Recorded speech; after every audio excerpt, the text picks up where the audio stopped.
Irmãos, vamos abrir nossa Bíblia no livro de Atos, capítulo 14.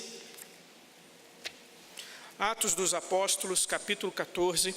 Estamos no trecho, na porção de Atos, que trata da primeira viagem missionária, iniciada ali no capítulo 13, verso 1, quando, movidos pelo Espírito Santo de Deus, a igreja de Antioquia da Síria separou Paulo, Barnabé, para essa missão, para essa viagem missionária. E ali começa no capítulo 13, e agora no capítulo 14, essa primeira viagem missionária já é concluída. Passaram-se aí aproximadamente 12 meses, cerca de um ano. São apenas 2 capítulos, 13 e 14, mas muita coisa aconteceu, né? Atos capítulo 14 diz assim a palavra de Deus: em Icônio, Paulo e Barnabé entraram juntos na sinagoga judaica e falaram de tal modo que veio a crer grande multidão, tanto de judeus como de gregos. Mas os judeus incrédulos incitaram e irritaram os ânimos dos gentios contra os irmãos. Entretanto, demoraram-se ali muito tempo, falando ousadamente no Senhor, o qual confirmava a palavra da sua graça, concedendo que por meio deles se fizessem sinais e prodígios. Mas dividiu-se o povo da cidade, uns eram pelos judeus, outros pelos apóstolos. E como surgisse um tumulto dos gentios e judeus, associados com as suas autoridades, para os ultrajar e apedrejar. Então, até aqui, nesse primeiro momento. Irmãos, então nós estamos aqui na primeira viagem missionária. E algo que chama a nossa atenção é o governo e o controle de Deus sobre todos esses eventos. Sobre tudo o que está acontecendo aqui, nada foge o conhecimento, o controle e o poder de Deus. Quando nós nos deparamos com notícias como igrejas sendo fechadas, queimadas, derrubadas, como tem acontecido na China, um país que, embora abriu sua economia para o capitalismo, né, para essa economia de mercado, para essa globalização, embora na sua cultura, na sua vida interna, o que predomina é a ideologia comunista de controle social, de controle da liberdade, e assim a fé cristã ali é considerada uma ameaça, de maneira que pode levar aquela população a se insurgir, se rebelar contra aquele controle totalitário das mentes. E assim na China, igrejas têm sido queimadas, têm sido derrubadas. Se tem ali um punhado de igrejas que são autorizadas pelo Estado e devem assim permanecer, até para quando há visita, né, de órgãos das Nações Unidas, enfim, faz ali um tour mostrando, não, aqui é a liberdade religiosa, olha aqui as igrejas, está vendo, tal. Então tem essa função. Mas o que ocorre ali na verdade é que o povo cristão tem sofrido perseguição, tem sofrido ameaça, e assim acontece em outros lugares do mundo, como na Coreia do Norte, como no Oriente Médio, como em certas regiões da África, onde predomina o islamismo. E assim sempre foi, nesses 2000 anos de história da fé cristã. Nós sempre encontramos resistência e oposição por parte do inimigo. Aquela palavra que o Senhor Jesus deu aos seus apóstolos, quando ele disse que as portas do inferno não resistiriam ao avanço do evangelho do reino de Deus. As portas do inferno não poderiam deter o crescimento, a expansão e o avanço do reino de Deus. E assim tem sido ao longo desses 2000 anos de história. Não sem perseguição, não sem oposição, não sem resistência, não sem ataques do inferno.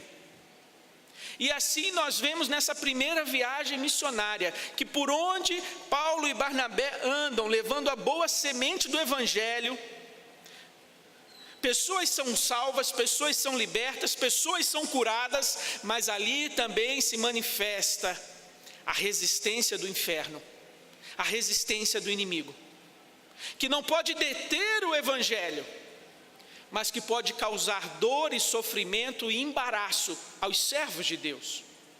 E assim foi no primeiro século, assim tem sido nesses 2000 anos de história da fé cristã.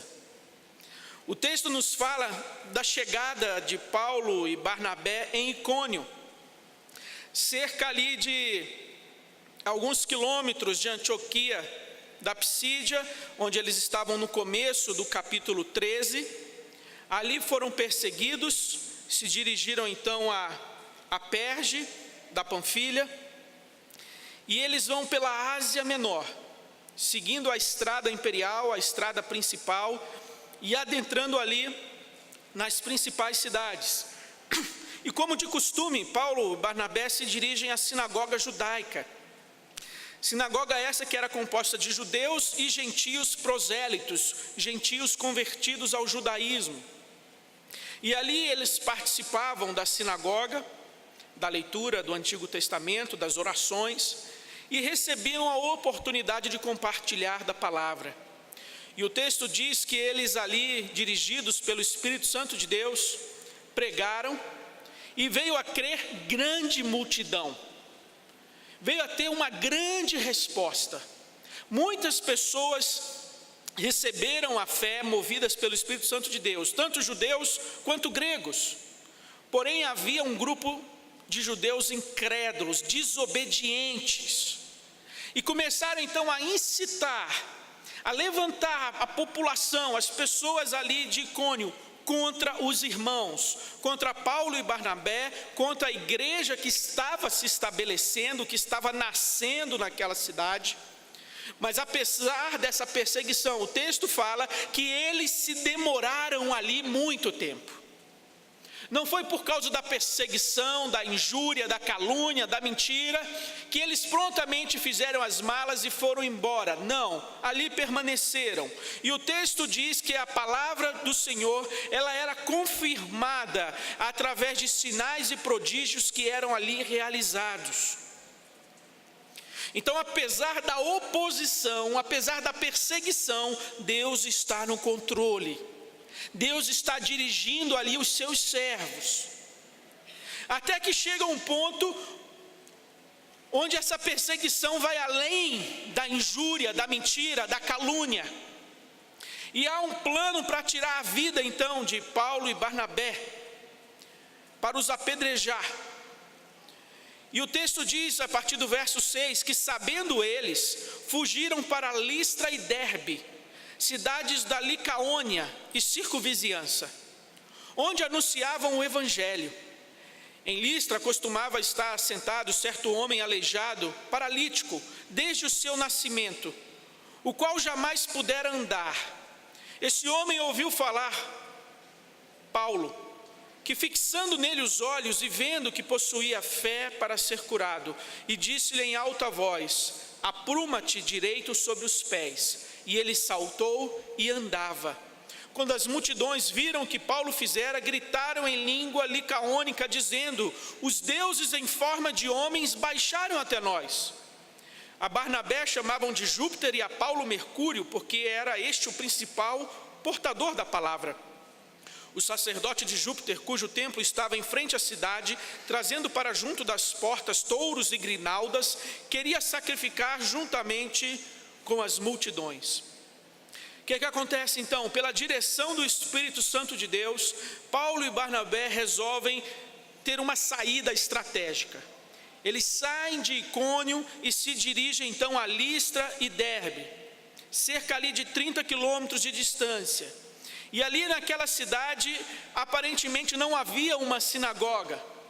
A estratégia aqui é pregar na rua. E aquele paralítico já há alguns dias ouvia Paulo anunciando aquela mensagem, aquele evangelho. De maneira que Paulo fita nele os olhos. E aqui nós lembramos de Atos 3, quando Pedro, à frente da porta formosa, vê ali também um paralítico e fita nele os seus olhos.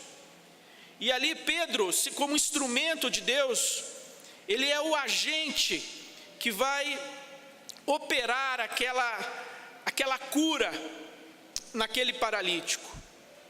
E aqui Paulo é esse instrumento, esse meio que o Espírito Santo de Deus usa.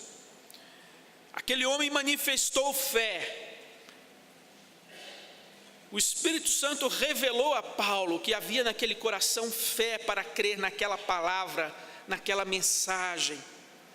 E aquele homem foi curado e prontamente se levantou e pulou e começou a saltar, e aquilo chamou a atenção das pessoas.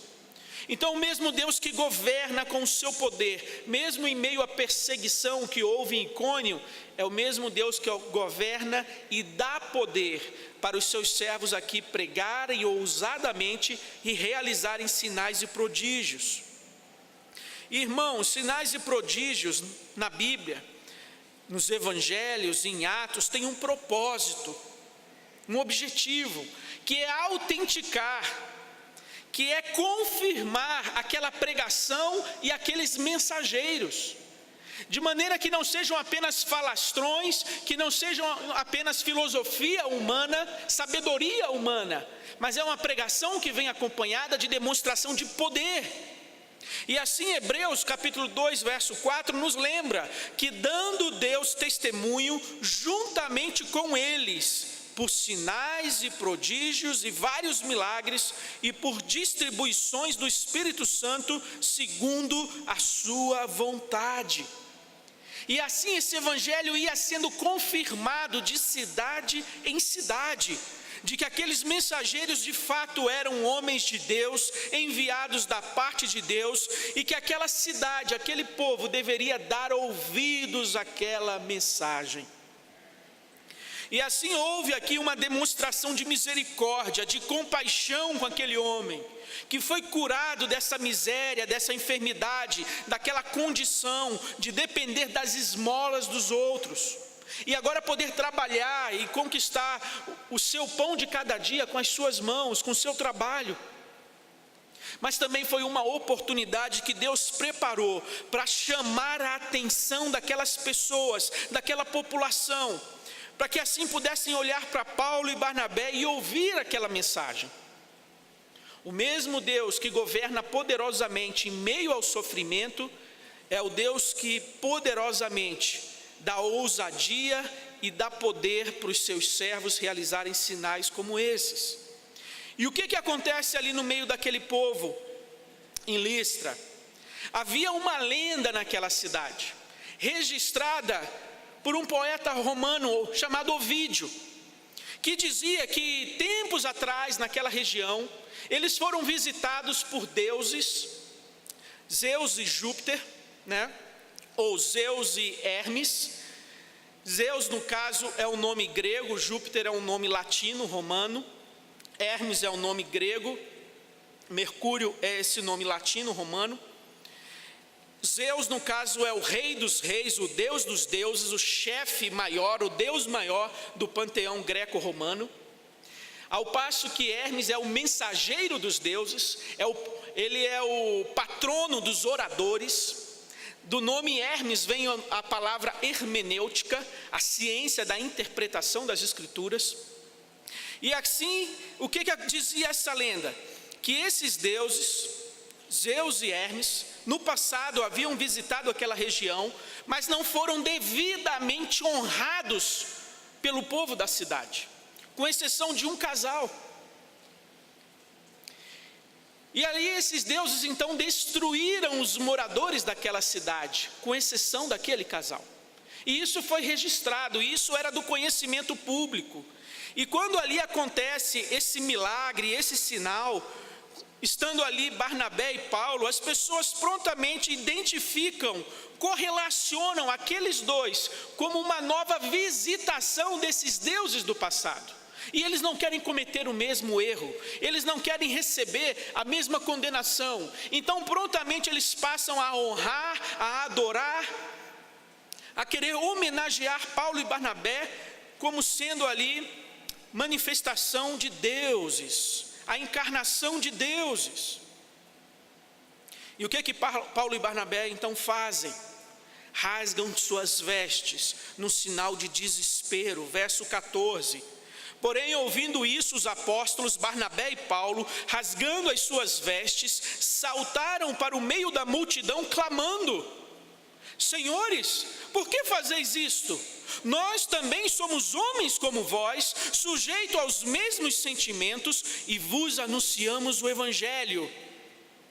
Então há uma repreensão, eles não aceitam aquela honraria, aquela devoção, e eles aproveitam a oportunidade, todos os olhos e ouvidos voltados para eles, e agora eles vão passar a anunciar o Evangelho. Só que a grande maioria daquela audiência, daquela população ali ao redor, são de gentios, que não têm o antecedente do Antigo Testamento, que não conhecem as promessas de Deus, de maneira que o anúncio e a pregação de Paulo aqui não se dará apresentando o Deus de Abraão, Isaque e Jacó, o Deus da lei, o Deus das promessas, que cumpriu sua promessa em Cristo, porque aquele povo não tinha essas referências, esses antecedentes. E assim a estratégia de Paulo é partir da revelação natural, daquilo que foi dado a todo homem, a toda a humanidade, conforme está registrado lá em Romanos capítulo 1, quando diz que a ira de Deus se revela do céu contra toda a impiedade e perversão dos homens. Homens esses que detêm, que suprimem a verdade de Deus pela injustiça.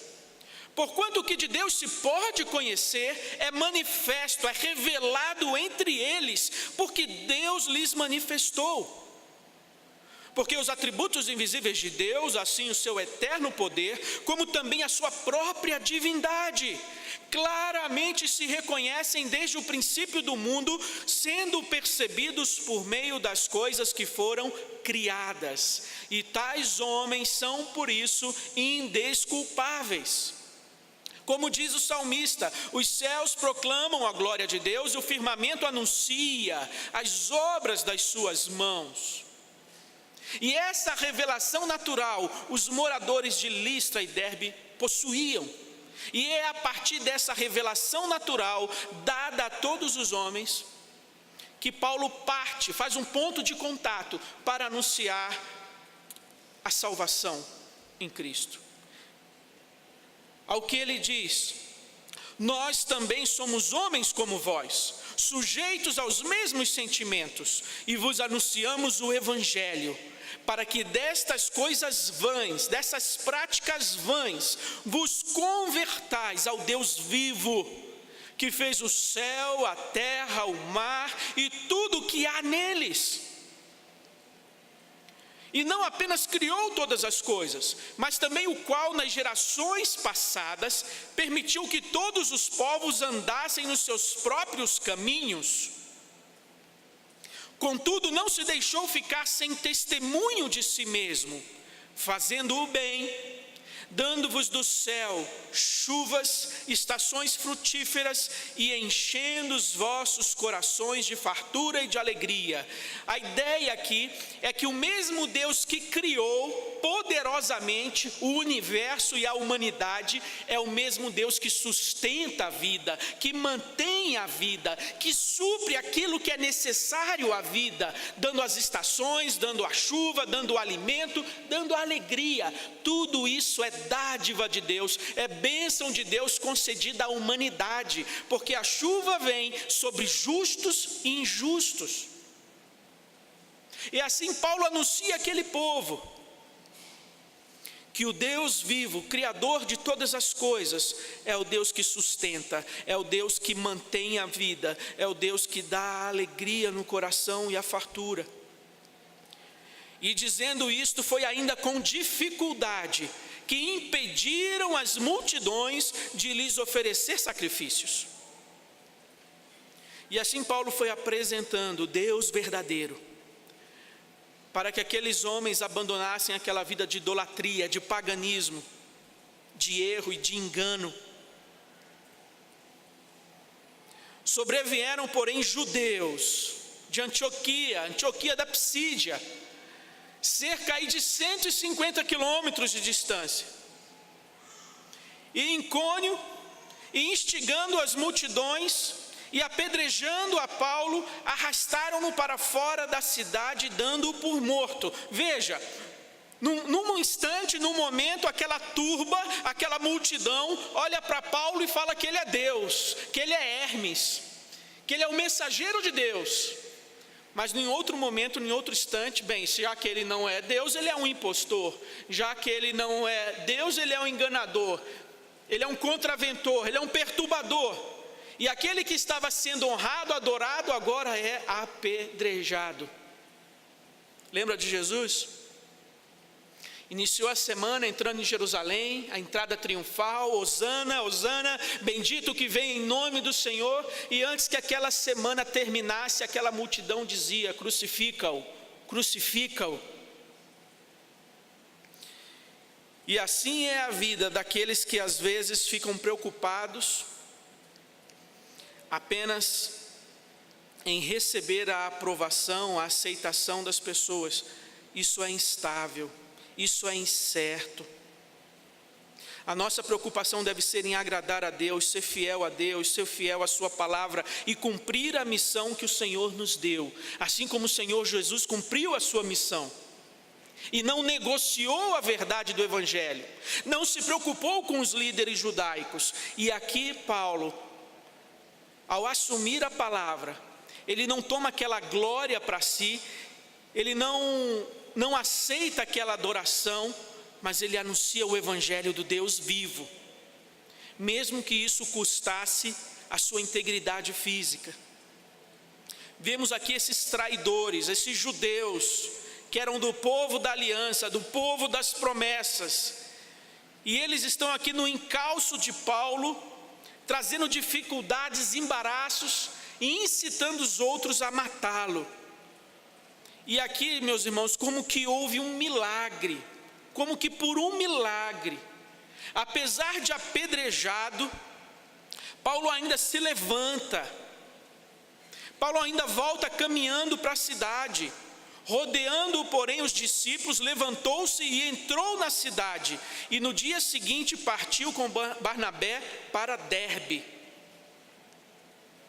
Então ele não veio a falecer naquele apedrejamento, ele ainda teve condições de caminhar até a cidade, pernoitar, e no dia seguinte então ele se dirige a Derbe. Como povo de Deus, nós estamos sujeitos, passíveis de encontrar tamanha resistência e afronta e perseguição do inferno a ponto disso. E o nosso amor a Cristo suporta isso? A nossa fé na palavra de Deus suporta tamanha perseguição? Ou a gente apenas ama a Cristo e segue a Cristo enquanto as circunstâncias foram favoráveis e convenientes? Enquanto os ventos estiverem contribuindo, mas tão logo o inferno se levante, a perseguição brote, a mentira, a calúnia, o perjúrio, nós estamos prontos para seguir o Senhor, mesmo em meio nesse contexto de perseguição?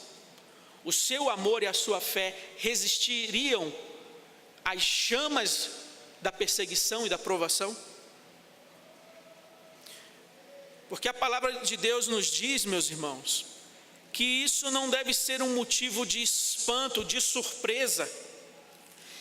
No próprio Sermão do Monte, o Senhor Jesus já havia nos avisado que bem-aventurados aqueles que são perseguidos por causa da justiça, porque deles é o reino dos céus. Bem-aventurados sois quando por minha causa vos injuriarem e vos perseguirem e mentindo disserem todo mal contra vós. Regozijai-vos e exultai, porque é grande o vosso galardão nos céus, pois assim perseguiram os profetas que viveram antes de vós, assim perseguiram a Cristo, assim perseguiram os apóstolos, assim a igreja foi perseguida nesses 2000 anos de história. Assim a igreja tem sido perseguida hoje em determinadas localidades. E nada nos garante que nós vamos permanecer isentos a essa perseguição.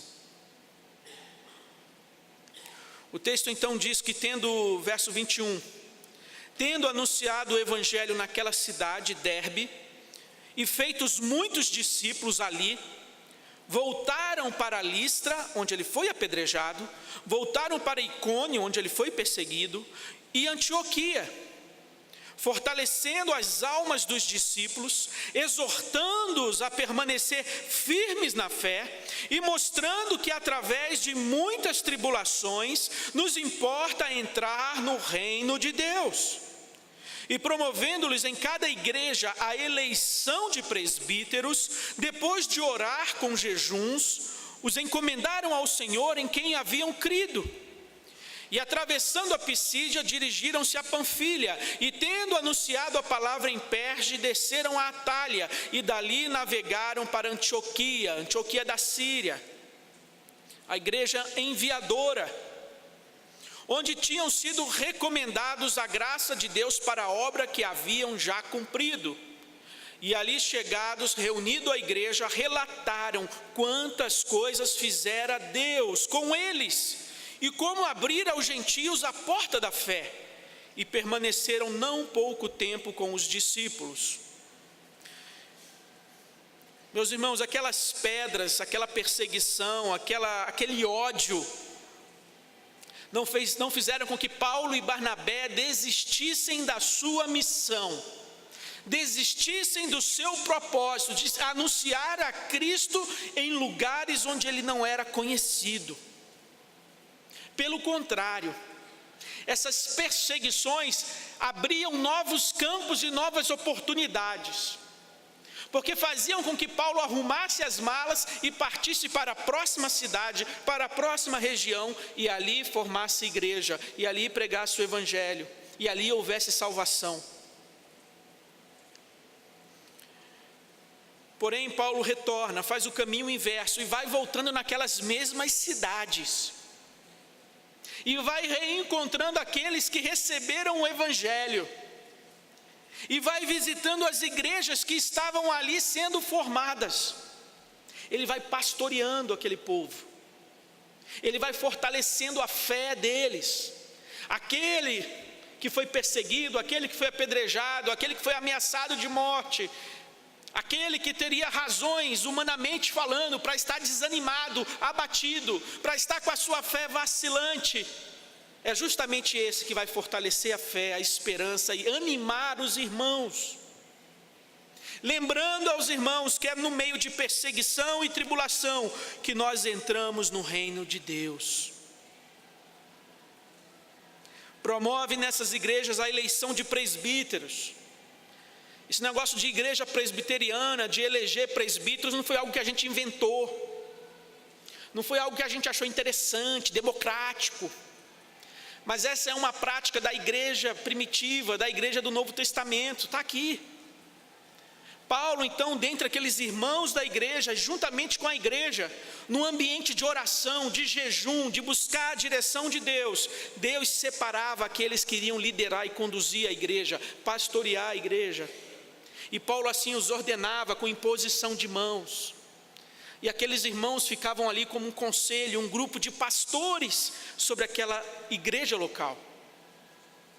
E o nosso nome, Igreja Presbiteriana, tem a ver com essa prática, com esse modo, com esse sistema de governo. Então, quando alguém te perguntar, vem cá, por que o nome da sua igreja é presbiteriana? Você abre lá em Atos 14, verso 23, lê com ele e explica para ele. O nome da nossa igreja tem a ver com o nosso sistema de governo, e o nosso sistema de governo tem a ver com o Novo Testamento, tem a ver com a prática dos apóstolos. Leia aqui, abra a Bíblia, leia, e aí você vai dizer por que o nome da nossa igreja é a Igreja Presbiteriana. Fato é que eles retornaram então a Antioquia da Síria, a igreja que os enviou, e ali houve como que uma conferência missionária, a primeira conferência missionária, onde aqueles irmãos então relataram, testemunharam tudo quanto Deus realizou através deles, por meio deles. E ali eles se alegraram e louvaram a Deus pelos frutos de como uma igreja em Antioquia da Síria ao obedecer à direção e comando do Espírito Santo, separando e enviando os seus melhores líderes, os seus melhores pastores, os mais capacitados. Às vezes a gente acha que missionário é aquele pastor que não deu certo, é aquele pastor que falta talento, que falta habilidade, quando na realidade ele tem que ser o mais preparado, o mais capacitado. E assim Paulo e Barnabé retornam e se alegram com os frutos.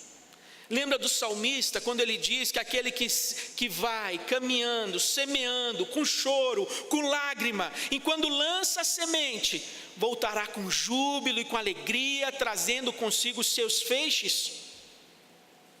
Essa reunião aqui em Antioquia não foi uma reunião de lamentações, não foi uma reunião para dizer, olha, servir a Deus é muito difícil, olha, para a próxima viagem separem outros, porque eu escapei dessa, não sei se vou escapar da próxima, chamem outros. Não foi para chorar, não foi para se lamentar, mas foi para se alegrar no poder de Deus que foi demonstrado através da vida daqueles homens, no poder do Evangelho que salvou pessoas, que libertou pessoas do engano, da mentira, da idolatria.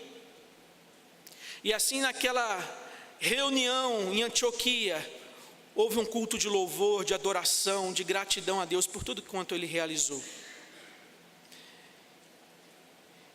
E foi com situações e testemunhos como este, que o Evangelho também chegou até nós. Que o Evangelho chegou nas Américas. Não foi sem derramamento de sangue, não foi sem sacrifício, não foi sem martírio. Foi através do poder e da graça de Deus e através da perseverança e da obediência dos servos de Deus. Através da doação financeira de igrejas que investiram na obra missionária. E assim essa graça do Evangelho, essa bênção que nos alcançou, ela não pode parar e ser retida nas nossas mãos. Nós temos que ser um canal livre e aberto, uma igreja que, como instrumento de Deus, também enxerga povos e nações não alcançadas. E assim investimos recursos e pessoas para cumprir e obedecer a missão que Deus nos confiou, de fazer discípulo de todas as nações. Nós fazemos isso como igreja, como comunidade, apoiando, investindo, estabelecendo parcerias com nossas juntas missionárias, mas nós também individualmente cumprimos essa missão. Quando você entende que você está nessa faculdade, nesse trabalho, nessa vizinhança, nesse lugar onde Deus te colocou durante os dias da semana, para você ali ser uma luz a brilhar, a resplandecer a beleza de Cristo, do Evangelho, que salva, que liberta as pessoas do erro e da mentira. Cumpra a sua missão aonde Deus te colocou. Missionário não é só aquele que está num país, numa cultura distante, mas você é um missionário local, um missionário nacional. Você é uma testemunha do poder de Deus. Não se envergonhe, não se intimide, não se cale, mas aproveite as oportunidades, as portas que Deus abrir para você. Entre, fale, testemunhe e peça a Ele a sabedoria, peça a Ele as palavras certas e aproveite as oportunidades. Os frutos estão por conta dEle. Os frutos não é uma obrigação nossa, porque é o Espírito Santo de Deus que convence o homem do pecado, da justiça e do juízo. Transformar a mente e o coração é obra do Espírito Santo. A nossa tarefa é testemunhar, é não ser escândalo, é não ser pedra de tropeço, e é anunciar esse Evangelho. E se vier perseguição, se vier calúnia, se vier acusações e ameaças contra você, bem-aventurados sois, quando vos perseguirem, por causa da justiça, por causa do amor ao Evangelho. Você simplesmente está se identificando com a história da igreja cristã ao longo desses 2000 anos, que é uma história de testemunho, de perseguição, mas uma história de vitória, porque as portas do inferno não podem resistir o avanço do Evangelho do Reino de Deus. Que assim na sua vida você entenda que Jesus morreu não apenas para te livrar de uma condenação eterna, da ira vindoura, não foi só para isso que Ele te salvou, mas Ele te salvou para que você seja sal e luz, para que você seja uma testemunha, para que você vista a camisa, levante a bandeira do Evangelho, e assim você possa aproveitar as oportunidades e anunciar. Vos anunciamos o Evangelho, para que destas coisas vãs vos convertais ao Deus vivo, que fez o céu, a terra e o mar, e tudo o que há neles. Você conhece esse Deus vivo, você conhece esse Evangelho, não se cale.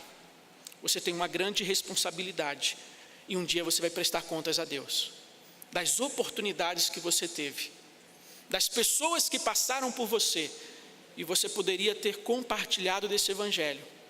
Não se omita, não se intimide, mas que sob a direção do Espírito Santo de Deus, com a sabedoria que vem do alto, você aproveite as oportunidades e compartilhe essa tão grande salvação que nós temos em Cristo Jesus. Amém? Que Deus assim nos abençoe.